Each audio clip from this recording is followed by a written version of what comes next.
It's even more fascinating if you consider the fact that ancient Sumer and that part of the world from about 6,000 years ago is where they're sort of hanging their hat, saying that this is the birthplace of civilization. But if you do have this evidence of Göbekli Tepe, and then we are talking about some sort of an ancient civilization that lived 12,000 years ago, like what happened? What happened? Like what was the gap between that and then it took 6,000 years before they started civilization back up again? Sort of a reimagining of civilization, which makes you really, at least makes me really consider the possibility of a cataclysm, because if the people that survived, whatever they would be, they would probably be living off the land. They'd probably be barely getting by and barbaric for a long, long time.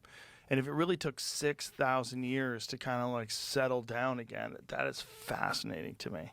Yeah, and it all ties into this idea that we've had that agriculture leads to civilization, but there's that bizarre thing that, agriculture appears in multiple different places at pretty much the exact same time all over the world. And that's never made sense to me, because if agriculture was such a kind of vital invention for civilization to flourish, then why did no one invent it for, 310,000 years? Right. And then in South America, in Mesopotamia, in ancient China, and you could argue there's other different places that, so say there's like South America and there's Central America. I mean, you could argue that's potentially connected, but a lot of people say it isn't. So how can agriculture, if it's such an incredible invention, be invented by multiple people at the same time, but no one else thought of it before? I mean, it doesn't make sense to me. It doesn't make any sense. It doesn't make any sense they wouldn't figure out seeds.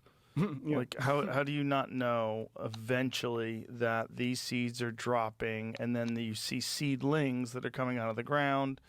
Just that seems pretty logical and an easy connection. And then you'd say, oh, well, if we gather these seeds and go plant them over there, maybe we can get some fruit trees over here. Yeah. Oh, look at that. It worked. Like that seems like you'd figure that out in one lifetime.